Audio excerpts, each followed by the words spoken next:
Introductions to trigonometry के exercise 8.1 के questions देखेंगे। तो देखते हैं question number first. In triangle ABC right angle at B, AB equal 24 centimetres, BC equal 7 centimetres. Determine first sine A cos A, second question में sine C cos C। तो ये आपका क्वेश्चंस है एनसीईआरटी का एक्सरसाइज 8.1 का first question. इसमें हम जो हमें वैल्यू फाइंड आउट करने के लिए कह रहा है sine A cos A, second में कह रहा है साइन C cos C की वैल्यू फाइंड आउट करने के लिए। तो हम इसको कैसे वैल्यू निकालेंगे आइए देखते हैं।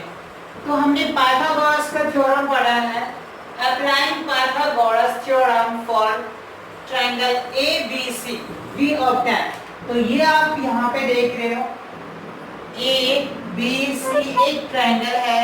तो पाइथागोरस के थ्योरम से ये जो हमारा AB होता है इसको हम लोग बेस बोलते हैं, और ये जो BC है इसको हम लोग परपेंडिकुलर बोलते हैं, जिसको P से मेजर्स करते हैं, और ये AC जो होते हैं ये हमारा हाइपोटेनस है।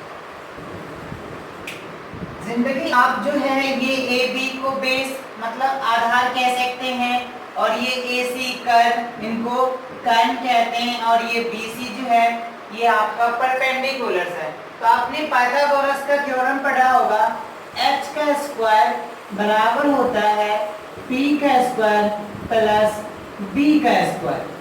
इट मींस कर्व का स्क्वायर प्लस लंब कर्व का स्क्वायर बराबर होता है लंब का स्क्वायर प्लस आधार का स्क्वायर। तो अब हम यहाँ पे देखते हैं applying Pythagoras theorem for ABC triangle ABC we obtain.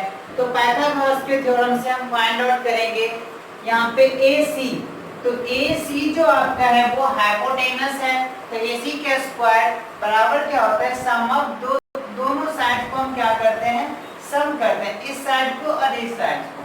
तो AB का स्क्वायर हमें AB की वैल्यू दे रखे हैं 24 सेंटीमीटर, तो 24 सेंटीमीटर स्क्वायर लिखेंगे।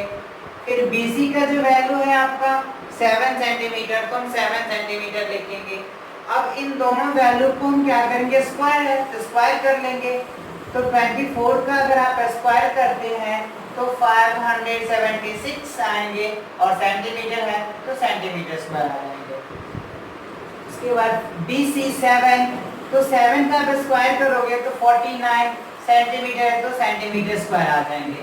अब आप इन दोनों को अगर आप ऐड करते हैं तो 625 आएंगे, और ये सेंटीमीटर सेंटीमीटर सेंटीमीटर स्क्वायर हो जाएंगे। तो अब जो यहाँ पे स्क्वायर है आपका ये लेफ्ट साइड होता है और ये राइट साइड होता है। तो पीछे की क्लासेस में आपने छोटे क्लास में पढ़े होंगे, प्रीवियस क्लासेस में लेफ्ट साइड का जो स्क्वायर होता है राइट साइड जाते हैं तो अंडर रूट हो जाता है। तो ये स्क्वायर जो है ये स्क्वायर इस साइड आकर के अंडर रूट हो गया, तो अंडर रूट 625 सेंटीमीटर स्क्वायर। अब आप इसको करेंगे 625 का, तो 25 का स्क्वायर होता है, तो 25 × 25। अब ये 25 रूट के अंदर में जो दो सेम होता है तो हम एक बाहर कर लेते हैं, तो एक हमें क्या हो गया बाहर कर लिया 25 सेंटीमीटर। तो हमें AC के वैल्यू क्या निकल के आ गया 25 सेंटीमीटर। अब हमें तो बेस फाइंड आउट है, बेस तो गिवन है, परपेंडिकुलर्स गिवन है और हाइपोटेनस गिवन है। अब हम लोग इजी से आसानी से हम क्या करेंगे sin A की वैल्यू cos A की वैल्यू फाइंड आउट कर लेंगे।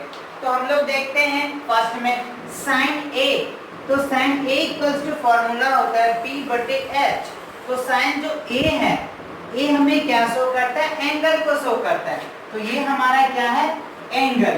तो यहाँ पे एंगल, तो एंगल के साथ जो होता है ये जो एंगल के साथ होता है ये इसको हम लोग बेस बोलते हैं। तो हमें AB क्या निकल के आ जाएगा बेस, और इसके सामने वाले जो होते हैं वो हमारा परपेंडिकुलर होता है, जिसको हम लोग P से डिनोट करते हैं, और ये जो होता है हाइपोटेनस। तो हम इसमें देखेंगे sin A, तो sin A का फॉर्मूला आता है P/H। तो P की वैल्यू हमने ऑब्टेन किए हैं, P की वैल्यू क्या है हमारा ये P की वैल्यू है 7 सेंटीमीटर। ये सब वैल्यू हमने कितना फाइंड आउट किए 7 सेंटीमीटर। P की वैल्यू 7 सेंटीमीटर, तो हम क्या लिखेंगे, P की वैल्यू 7 सेंटीमीटर। और H की वैल्यू हमने अभी ऑब्टेन किया है, ये आपको कितना निकल के आ जाएगा, 25 सेंटीमीटर। और तो हमें क्या हो जाएगा, P बटे H, तो P की वैल्यू है 7 सेंटीमीटर और H की वैल्यू है 25, तो ये हमारा साइन A की वैल्यू निकल के आ गया। देन उसके बाद आपको कह रहा है cos A, तो cos A के लिए क्या होगा, एंगल सेम है, तो इसका फॉर्मूला क्या होगा, B बटे H, B अपॉन में H।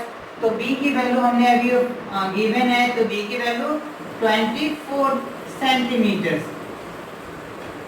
तो 24 सेंटीमीटर। H की वैल्यू तो हमें फाइंड आउट है 25 सेंटीमीटर, तो 24 अपॉन में 25, तो ये आपको cos A की वैल्यू निकल के आ गया 7 अपॉन में 25, तो ये आपका आंसर हो गया फर्स्ट का।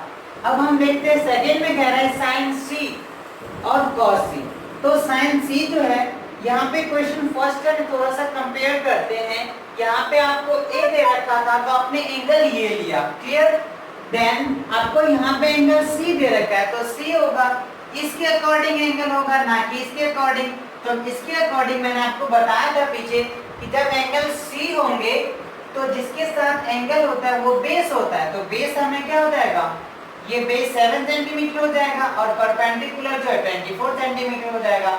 हाइट सेम ही होता है, चेंज होता है तो सिर्फ बेस और परपेंडिकुलर और जो हाइपोटेनस होता है हमारा सेम होता है। तो हम cos C, तो cos sin C में देखेंगे, sin C जो है हमारा P बटे H, फॉर्मूला सेम रहता है, फॉर्मूला चेंजेस नहीं होगा, चेंज होगा तो उनका बेस और परपेंडिकुलर चेंज होगा। तो sin C इक्वल्स टू क्या होता है, P बटे H। तो इस ट्रायंगल में इस एंगल के P कौन है आपका, ये AB है, तो P अपॉन में H, तो P कितना है 24 सेंटीमीटर, तो हम 24 सेंटीमीटर लिखेंगे। और H जो है आपको 25 सेंटीमीटर है, तो हम 25 सेंटीमीटर लिखेंगे, क्लियर। देन फिर कह रहे sin C, तो इसमें एंगल चेंज नहीं है, तो हम सेम इसी ट्रायंगल में लेंगे, ACB में लेंगे, ठीक है। ACB में लेंगे तो B अपॉन में H, तो B को यहाँ पे क्या होगा, बेस, तो इस ट्रायंगल में बेस हमारा क्या है, ये है, तो बेस हो जाएगा हमारा 7 और H क्या है 25, तो H अपॉन में B अपॉन में H, तो 7 अपॉन में 24 centimetre. I hope you have clear